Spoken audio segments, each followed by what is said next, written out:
Nouvelle édition sur la télévision nationale. Mesdames et messieurs, bonsoir et bienvenue à toutes et à tous.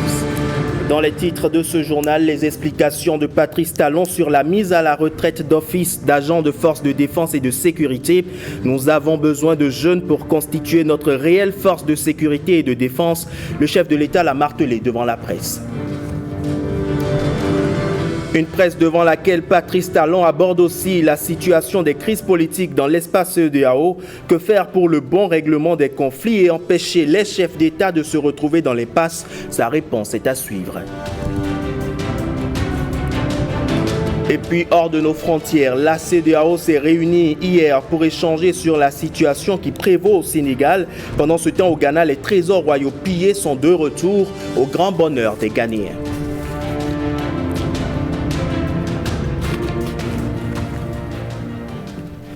Talon face à la presse, c'est la grosse actualité au Bénin. Au nombre des sujets abordés par le chef de l'État hier, la question de la révision de la Constitution dont le débat agite actuellement la classe politique. Le sujet est préoccupant, surtout du point de vue du parrainage des prochains candidats pour les élections. Suivons les explications du chef de l'État.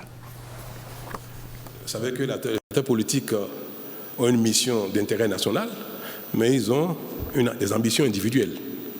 L'ambition politique est personnelle, même si c'est pour servir une cause nationale. Donc, au petit défaut technique, on remet en cause le consensus qu'il y avait en 2019. Et aujourd'hui, il faut répondre à la question pour pouvoir faire la correction.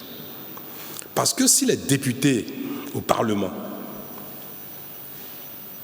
ne corrigent pas dans le sens attendu, c'est-à-dire corriger ce que la Cour a demandé, mais préserver le fait que ce sera les nouveaux députés élus en janvier 2026 et les nouveaux maires qui seront élus en janvier 2026, ce sera ceux-là seulement qui devraient parrainer les candidats d'avril 2026.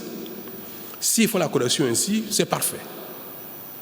Mais comme il semble bien que dans leur ensemble, presque tous, sauf quelques-uns, ils souhaitent corriger, parce que la correction est possible dans les deux sens. Ils souhaitent corriger de sorte que ce soit eux qui parrainent. Même si en février, en avril, leur mandat aurait pris fin et que ceux qui seraient candidats à leur propre élection, certains seraient réélus et d'autres ne le seraient plus. Il n'y a aucun pays au monde, au Bénin, on ne peut pas espérer penser que tous les députés actuels seront réélus en janvier 2026. Ou que tous les maires, les conseillers communaux, les maires d'aujourd'hui seront réélus en 2026. Mais ce qu'ils veulent faire,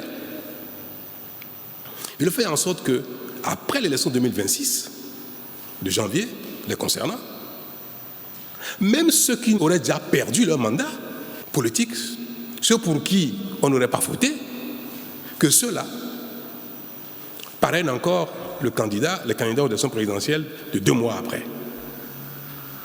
Et j'ai dit, si on fait ça, ce n'est pas bien. Ce serait contraire à l'esprit de la Constitution, ce serait même contraire à la volonté du peuple qui a retiré son mandat politique à un député ou à un maire et qui donc ne peut pas entendre le voir continuer d'être dans le processus pour parrainer les candidats aux élections présidentielles. Et j'ai dit aux députés, que ce soit du Bloc républicain, de l'Union progressiste ou des démocrates, quand je les ai reçus, dans un débat technique, je leur ai dit attention. Vous devez corriger de sorte à ce que ce soit les nouveaux élus qui parrainent. Mais si vous voulez faire autrement, et que vous qui êtes en exercice, vous souhaitez parrainer, alors là, il faut modifier l'ordre des élections. Si l'élection présidentielle a lieu après l'élection législative, vous ne pouvez pas le faire. Mais moi, je suis partant. Et c'est vous que la Cour a prié de modifier techniquement l'erreur matérielle. Je vous en prie, si vous voulez parrainer, moi ça ne me gêne pas. Je ne veux pas aller contre. Parce que je sais qu'en politique, à un moment donné, les intérêts des acteurs comptent. Mais en ce moment, il faudrait alors que l'élection présidentielle ait lieu avant l'élection législative et communale. En effet, si l'élection présidentielle a lieu avant, au moment où il serait en train de parrainer, il n'aurait pas encore été jugé par le peuple, il n'aurait pas encore subi le choix du peuple, il n'y aura pas encore eu l'élection législative, ils auront la légalité, la légitimité politique pour parrainer les candidats. Élection présidentielle ayant lieu un mois, c'est-à-dire en janvier ou en décembre ou en novembre ou même avant. Ils ont leur plein mandat, l'élection n'a pas encore eu lieu, ils conservent la légitimité politique que le peuple leur a donnée. Ils peuvent en ce moment parrainer légitimement. Vous avez le choix. Moi, je dis, si vous voulez que je parte même 2-3 mois plus tôt, ça ne me gêne pas. Si vous modifiez le rythme électoral et que l'élection présidentielle a lieu avant la vôtre, je vais promulguer. Je ne vais pas m'opposer à ça. Parce que finir mon mandat 1 mois, 2 mois ou 3 mois avant, ce que je n'ai pas fait en 10 ans, ce n'est pas en 3 mois que je vais le faire. Donc moi, je dis, ça ne me gêne pas. Si vous le faites, je vais promulguer. Et en ce moment, vous pourrez légitimement... Mais si vous ne faites pas et qu'on laisse le calendrier actuel, ce n'est pas à vous de parrainer les présidents, les candidats à venir. Ce sera les nouveaux députés et les nouveaux maires. C'est tout. Alors qu'il s'est aussi prononcé sur cette décision de mise à la retraite d'office de certains agents des forces de défense et de sécurité, le président de la République explique le bien fondé de cette décision du gouvernement. On le suit. La gouvernance d'un pays requiert que chaque corps ait le nombre nécessaire correspondant au ratio prescrit pour une bonne gouvernance. Alors, si les gens sont à la maison, ne servent à rien, est-ce que notre rôle, ce n'est pas de structurer de sorte à ce que le corps soit conforme aux prescriptions, aux règles, aux ratios, et que ceux-là qui ne servent, qu'on a malheureusement dans notre histoire, on a amené contrairement aux règles, aux ratios, qu'on ait le courage de dire bon, il faut restructurer, il faut ramener le corps de la police, de l'armée, aux ratios qui sont conformes au bon fonctionnement de la police et de la gendarmerie. C'est mauvais d'avoir aussi des gens qui sont dans les corps et le commandement, qui ne font rien mais qui sont frustrés, ou bien alors qu'on double sur les postes. On les double, on les triple. Là, on a besoin d'une personne, on met 3-4 personnes. Ça porte préjudice au bon fonctionnement. Donc, on sort certains. Mais nous disons, bien que nous soyons en train de faire des réformes pour que le Bénin fonctionne mieux, pour que les corps fonctionnent mieux, il ne faut pas que ça cause trop de préjudice. Et c'est pour ça que nous avons dit, certains, ce n'est pas leur faute. C'est le pays qui a fonctionné comme ça pendant 30, 40, 50 ans. Jusqu'à récemment encore. On recrute qui on veut, même si le besoin n'existe pas. Ce n'est pas leur faute. On dit, bon, on va dégraisser pour avoir quelque chose de plus efficace.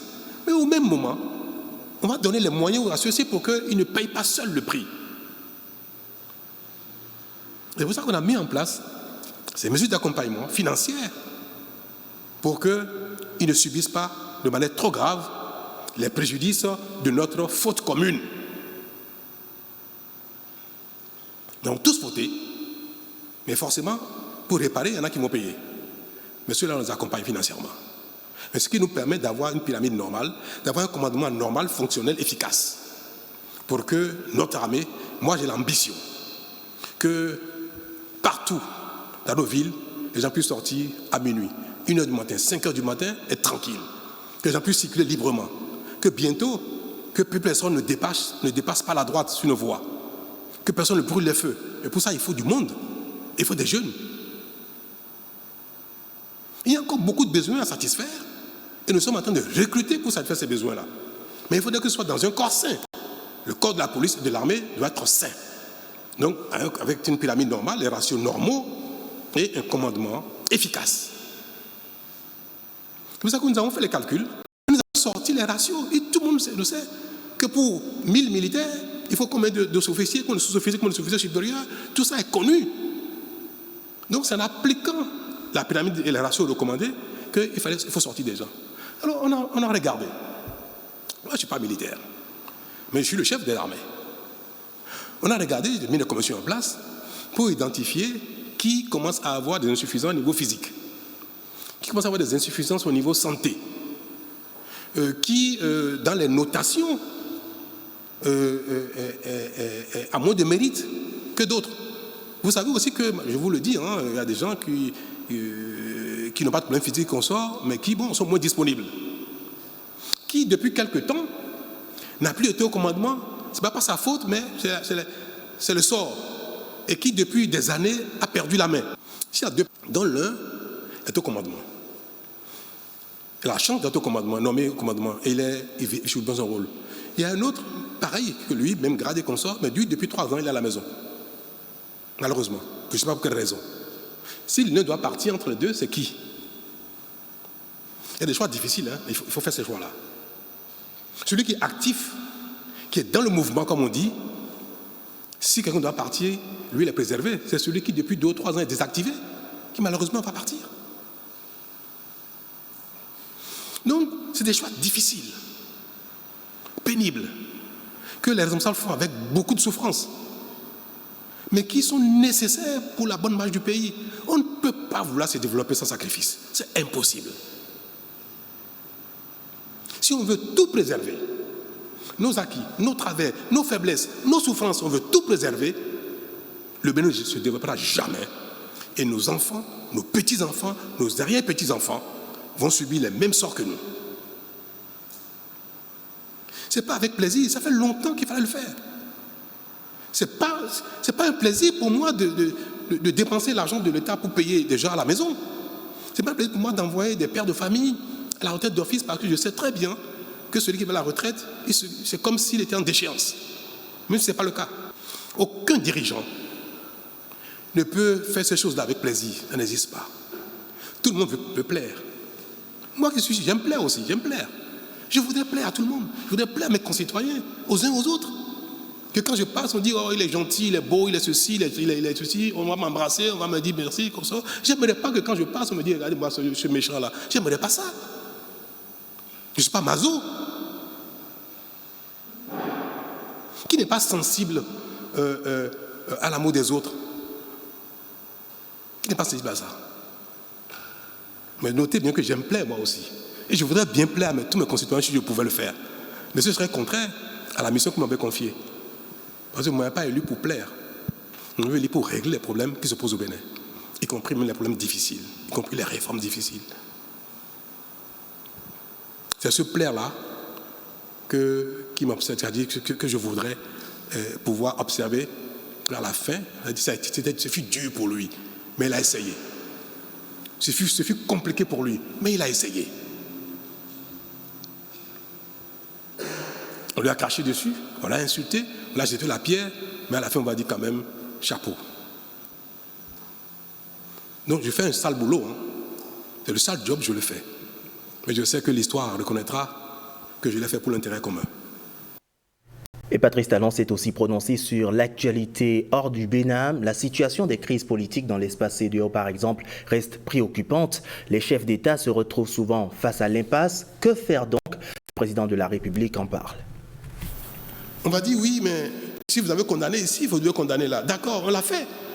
Après le Mali, la Guinée, le Burkina, on l'a fait. On dit bon, 1, 2 fois. Vous savez que le Burkina n'a pas été sanctionné du tout. Mais le Niger, oui, parce qu'on a dit, à un moment donné, trop c'est trop. Ce trop c'est trop là continue. Il y a encore un trop qui vient dessus. Il faut faire quoi? Est-ce que la CEDEAO doit condamner? Dire non, ce n'est pas admissible. Non, revenir en arrière. Non, si ce n'est pas fait, voilà les sanctions. On va dire, mais il n'a pas vu ce qui passe au Niger. On l'a fait au Niger. Voilà là où c'est en train de nous amener. Donc, moi, je suis perdu un peu. Je suis perdu. Mais qu'est-ce qu'il faut faire? Si on regarde ce qui s'est passé dans les 4 pays et ce que nous avons pris comme décision, ce que ça a donné, qu'est-ce que nous devons faire aujourd'hui si demain quelque chose se passe encore dans un autre pays comme le Bénin? Ça se passe en Côte d'Ivoire, au Togo, en Guinée-Bissau, on fait quoi? Et c'est là aussi que j'interpelle les médias, j'interpelle le peuple, nos peuples pour dire, mais parfois, dites-nous ce qu'il faut faire. Moi, j'ai entendu mes populations majoritairement dire qu'il ne faut pas sanctionner le Niger. Parce que c'est nos frères et sœurs qui vont souffrir. Et j'ai dit, oui, d'accord. Mais moi, dans mon rôle, je ne peux pas faire ce que vous me demandez. Parce que la plupart des Béninois n'étaient pas d'accord pour les sanctions. Contre la plupart. J'ai fait quoi? J'ai dit dans mon rôle, j'ai dit non, vous n'êtes pas d'accord, certes. Mais pour l'intérêt de nos peuples, l'intérêt des peuples nigériens, il faut faire quelque chose. Il ne faut pas laisser comme ça, il faut sanctionner. On a vu ce que ça a donné. On est en train de voir que est-ce qu'on n'a pas eu tort d'être allé jusque-là. Quand ça se passe ailleurs, on fait quoi? Est-ce que désormais nous devons considérer que les problèmes politiques, les problèmes de démocratie, de liberté, de droits de l'homme et consorts, dans les pays de la communauté, ce n'est pas l'affaire de la communauté? Peut-être que nous devons finir par en arriver là. Si demain il y a un coup d'État ici ou là, il y a mise en cause des droits humains, remise en cause des droits fondamentaux autant que politiques et consorts, qu'il y a un coup d'État ici et là, peut-être qu'à l'avenir on devrait dire ça relève de la souveraineté exclusive des pays et que la CEDEAO ou le MOA ne doivent pas se prononcer là-dessus. Peut-être. Donc moi j'aimerais bien que, si je pouvais faire un référendum, je le ferais pour demander aux uns aux autres, aux intellectuels, à la masse, aux acteurs politiques, est-ce que le Bénin doit plaider au niveau de ces institutions, au niveau de ces communautés, pour qu'on enlève de nos missions, on enlève des prérogatives des institutions, ce fait d'être le garant de la démocratie, le garant des libertés, le garant des droits fondamentaux. C'est le fait d'être garant qui amène les positions que nous adoptons et qui causent ces problèmes-là et qui sont décriés à un moment donné. Est-ce que, je vous pose la question, vous qui êtes dans la masse, qui relayez les opinions des uns des autres, est-ce qu'il ne faudrait pas qu'à l'avenir, aux prochaines réunions de CEDEAO de l'UEMOA, que le Bénin dise, il faut enlever de nos missions le fait d'être garant de la démocratie. Le fait que la CEDEAO doit être garante des libertés et des droits fondamentaux. Moi, c'est à cela que je voudrais que mon peuple m'éclaire, que la classe politique m'éclaire pour savoir quelle position je dois défendre prochainement dans les réunions. Mais si on dit non, il faut qu'on continue d'être garant, mais être garant, c'est veiller à ce que ça ne se passe pas. Que si ça se passe, il faut sanctionner, il faut contraindre à revenir à l'essentiel, ça veut dire être garant. L'intégration des peuples, voilà l'un des objectifs majeurs assignés à la CEDEAO par ses pères fondateurs à sa création le 28 mai 1975. Eh bien, pour Patrice Talon, la primauté de l'intégration des peuples doit rester au-dessus des dissensions entre les dirigeants au sommet des États. Pour le chef de l'État, il faut impérativement continuer les réformes au sein de l'espace sous-régional, suivant ses propos. Nous avons un idéal, l'intégration des peuples. Sur tous les plans, économique, social, monétaire, tout ça. L'intégration la plus aboutie, après on saute les frontières, tout ça, et puis une libre circulation des personnes et des biens. C'est notre idéal qui a été fixé. Mais au départ, l'ayant fixé, on savait très bien que ça ne se fait pas du jour au lendemain. On le savait très bien. Quand la CEDEAO a été créée, personne n'avait l'illusion que dès la signature, dès la ratification par les pays, que le lendemain, l'intégration allait atteindre sa forme maximum. On le savait très bien. Le temps est passé. 20 ans, 30 ans, 40 ans derrière nous. Mais là où nous sommes arrivés, ce n'est pas satisfaisant. On n'est pas allé très loin par rapport à ce qu'on aurait pu faire en tant d'années, en tant de décennies. C'est ça le constat. C'est que le temps qui est passé est long. Nous n'avons pas fait grand-chose. On a fait de petites choses quand même. L'UEMOA est la communauté financière et économique la plus enviée de toute l'Afrique. La CEDEAO, pas moins. Vous savez que même les pays comme le Maroc ont demandé à intégrer la CEDEAO. Certains sont sortis, sont revenus. Parce que nous faisons de tout petits pas, mais pas de grands pas. On ne peut pas dire que c'est un échec. On va dire qu'on n'a pas fait assez.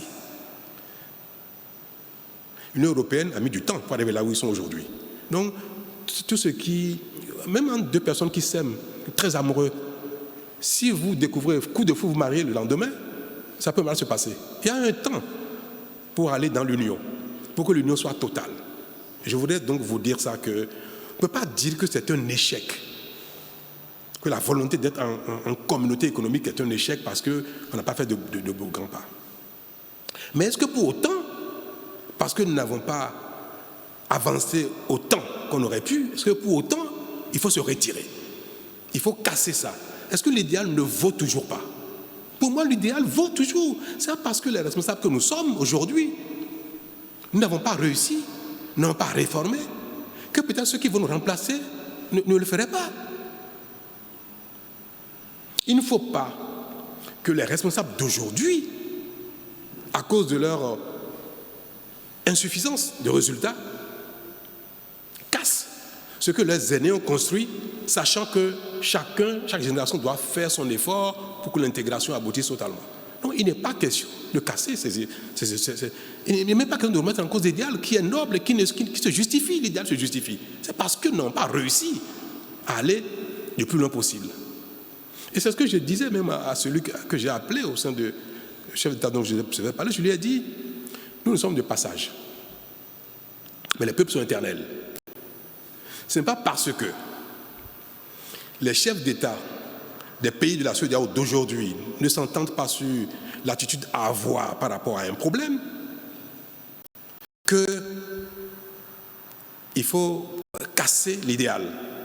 Parce que demain, Talon ne sera plus président du Bénin. Tinubu ne sera plus président du Nigeria. Ouattara ne sera plus président de la Côte d'Ivoire.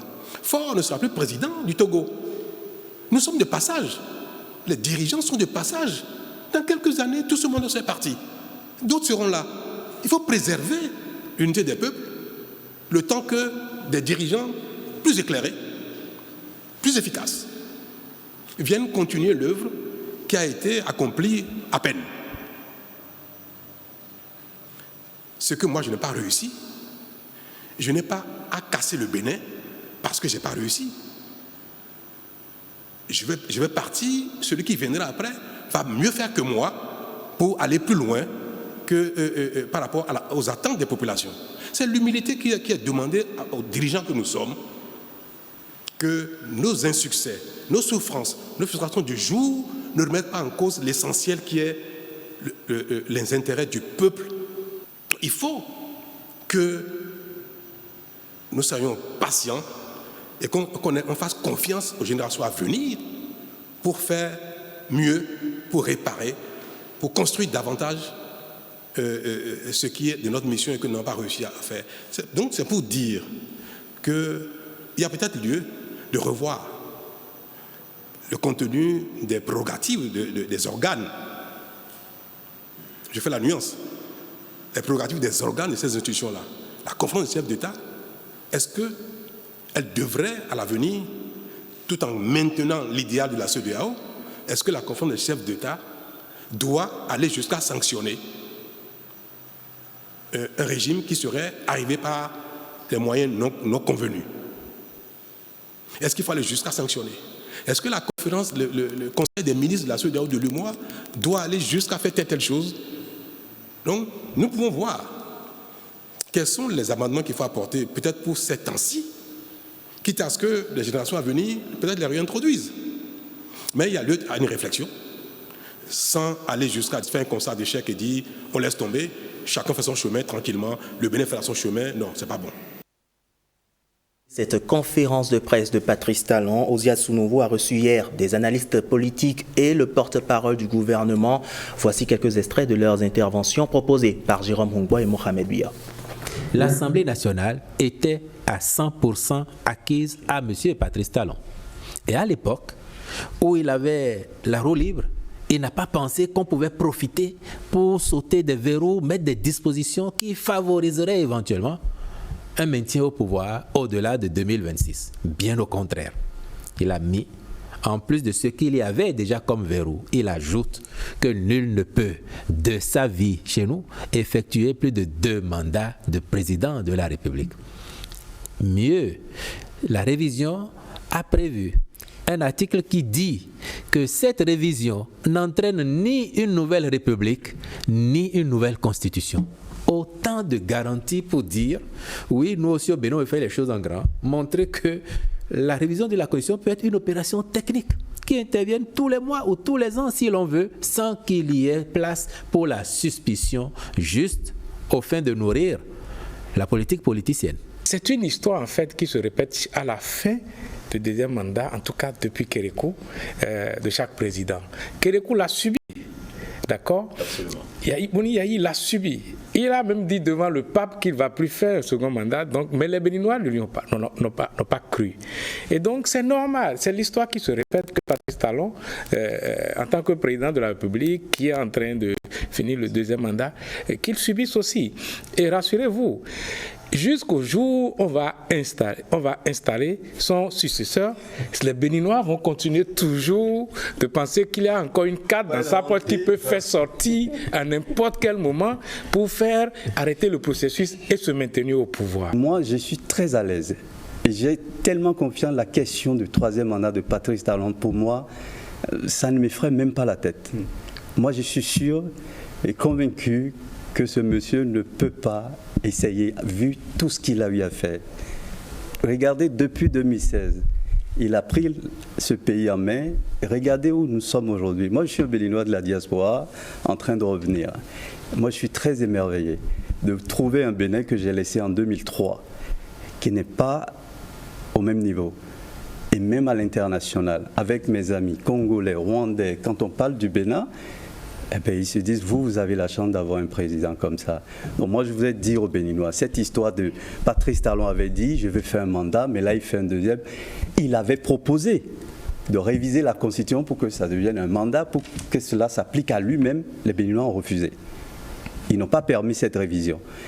Et j'ai entendu des politiciens de ce pays dire, non, si lui veut faire un mandat, il s'en va, il nous laisse notre Constitution. Ben, il est là. Vous avez refusé, c'est la Constitution de 2 mandats qui est là, donc il y a on ne peut pas lui dire qu'il n'a pas respecté parole ou quoi que ce soit. Non, il avait son droit d'aller vers un deuxième ou pas. Il a demandé, il a vu qu'il avait de l'énergie, il a sollicité un deuxième, donc on ne peut pas lui opposer ça. Et il faut qu'il comprenne maintenant que cette histoire, ce débat est terminé.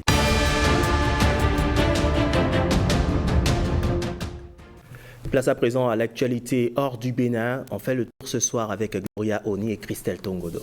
La CEDEAO est confrontée à des défis sans précédent, souligne le chef de sa commission lors des pourparlers d'urgence à Abuja.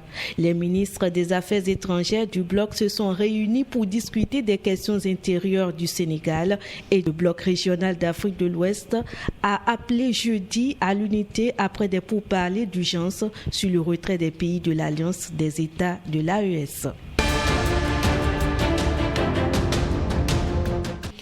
Un musée de l'Université de Californie restitue définitivement 7 objets royaux au roi Asante du Ghana à l'occasion des célébrations de son jubilé d'argent. Cette restitution intervient alors que la pression internationale s'accentue pour que les musées et institutions européens et américains rendent aux États africains les objets d'art pillés par les anciennes puissances coloniales. Ces trésors, dont des bijoux en or, une chaise ornementale et un fouet en queue d'éléphant, ont été présentés lors d'une célébration dans un palais dans la ville de Kumasi, dans la région d'Ashanti. Ces trésors restitués ne sont pas de simples objets, ce sont des symboles sacrés de l'histoire du Ghana qui incarnent la résilience et la richesse de la culture ashanti. Voilà qui vient mettre un terme à ce journal. Merci de nous avoir suivis. Bonsoir chez vous.